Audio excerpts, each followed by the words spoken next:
Option, যদি প্রথম অপশনটা না মানেন দ্বিতীয় অপশন আপনার জন্য।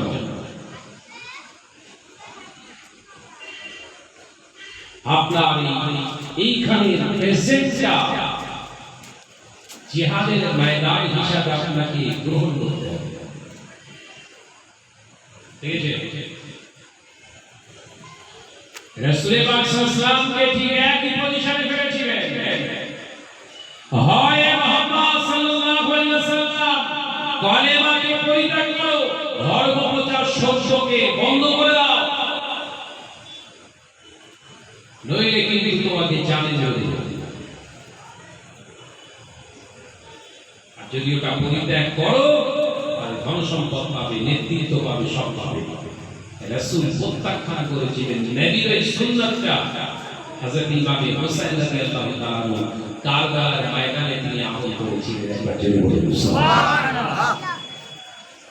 আজকের আলেমরা ওয়াকাফ বিরোধী আন্দোলন করছে, আমরা সব আন্দোলন করছি না, করছিলাম না? ওই আর দেখা যাচ্ছে সব শীত ঘুরে চলে গেছে। কেন বলেন দিন? ঘন ঘন সেটিং হচ্ছে বসে বসে, কে কতটা পাবে বললি সারা খারাপ হয়ে যাচ্ছে। এই কথা বুঝতে পারছেন না? জাতিকে এগিয়ে নিয়ে যাওয়ার জন্য জাতির ধন সম্পদ বাপ দাদা রেখে যাওয়া ওয়াকাফ স্টেটের সম্পত্তিগুলো আমাদেরকে বেদখল হয়ে যাবে, আমরা আমরা জীবন দিয়ে দেবো, আমরা সালাউদ্দিন আইয়ুবীর উত্তরসূরি, আমরা ওমরের উত্তরসূরি। ভাষণ দিয়েছিলাম না সব? এই কথা বলছি না কেন? দাঁড়িয়ে বড় বড় ভাষণ দিয়েছিল না? সে পিসগুলো কই? কেন বলেন নি? জাপান করে একটা আওয়াজ দিয়ে দিল না মুর্শিদাবাদে দাঁড়িয়ে, শামশেরগঞ্জে দাঁড়িয়ে দাঁড়িয়ে বলে দিল, এই বাংলার জমিনে কেউ যদি ওয়াকাফ বিল নিয়ে আন্দোলন করে, আমি সব থেকে তাদের বড় শত্রু হব।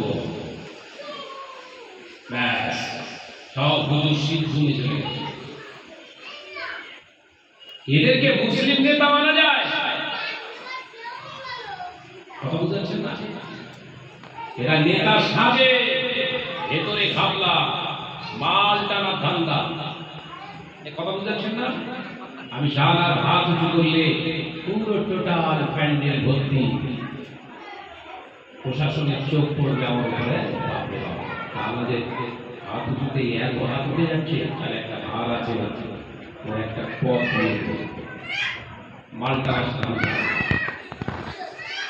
এরাই হচ্ছে ইসলামের সবথেকে বড় শত্রু। অবস্থা আছে না? আমি যে লাইভে এসে বললাম আন্দোলন রাস্তায় নয়, যখন আইন পাস হচ্ছে পার্লামেন্টে, সংসদে, তখন অবশ্যই তার বিরুদ্ধে সুপ্রিম কোর্টে মামলা করার দরকার। তখন আমাদের মামলা করা হয়ে গেল, নইলে রোকা যাবে না। রাস্তায় ছিঁড়ে মারা গেলেও কাজ হবে না। তখন এই নেতা নামীয় কিছু ভণ্ড সমাজের প্রতারক চিন্তা করলে তাই দেবে ভেসে গেছিল।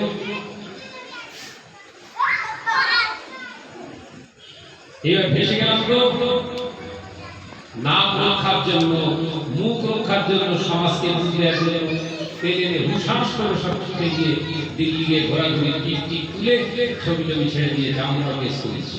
তখন তোলা সুপ্রিম কোর্টে কেস করেছে, ওরা আপনাদের বুঝ দিয়ে দিল, আবার কিছু আপনাদের কাছে মুছে দিতে।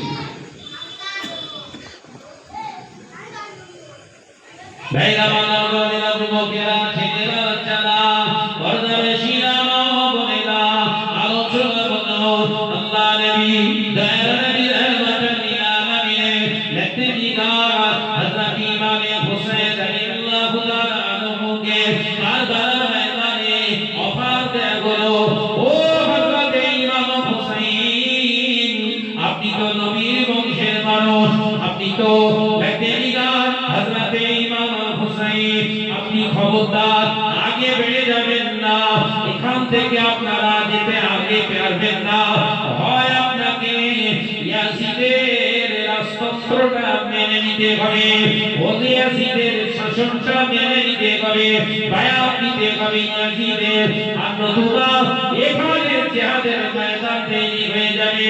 হযরত ইমামে হোসেন চিন্তা করলেন, সাথী সঙ্গীদের নিয়ে বললেন, ও আবু ভাইরা, ইয়াজিদের হাতে হাত দেয়া মানে আমার রাসূলুল্লাহর বিরুদ্ধে চলে যাবে, আমার নানা জানের বিরুদ্ধে চলে যাবে। আমি ইমাম হোসেন বলে বলছি, তোমাদের মতামত একবার জানতে চাই, আমার রাসূলুল্লাহকে কি ছোট করে আমার নবীর হাতকে ছেড়ে দিয়ে কি ইয়াজিদের হাত আমরা ধরবো? সমস্ত মুসলমানেরা বলেছিলেন, ও আমাদের সাইয়্যিদ, ও আমাদের নেতা, শুনুন, আপনি চিন্তা করবেন না, এখানে যদি আমাদের জীবন চলে যায়, আমরা আল্লাহর রাস্তায়, রাসূলের রাস্তায় জীবন দিয়ে দিতে রাজি, কিন্তু ইয়াজিদের হাতে হাত দিয়ে হাতকে কালিমালিপ্ত করতে চাই না। তবেই হয়েছিল জিহাদ। মাথায় ঢুকছে না বোধহয়। ওই আপনি এত আন্দোলন করলেন, করে আপনার ট্যারেস ফ্যারেস কিছু করলো না, কেস টেস হলো না, তাহলে আন্দোলন হয়েছে না সেটিং হয়েছে? সেটিং হয়েছে। বললি সাহস খারাপ, বিরাট বিজয়টা বলে খারাপ।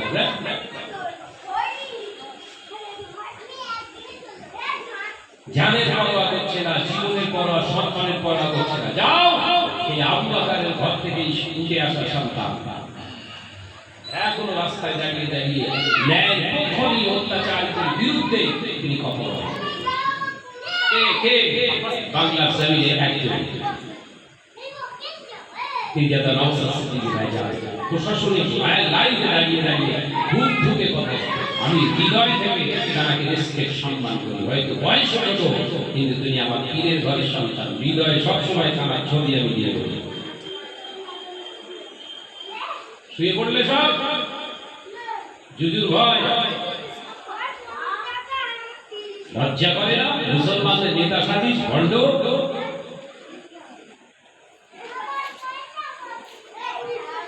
রাজপথে দাঁড়িয়ে যদি অন্যায়ের প্রতিবাদ না করতে পারিস, কি শিক্ষা করছেন?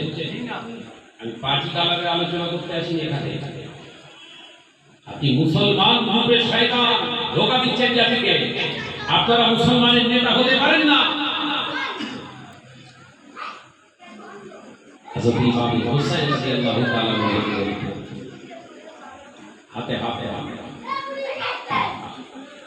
সমস্ত সাথী সঙ্গীরা হাতে হাত দিলেন।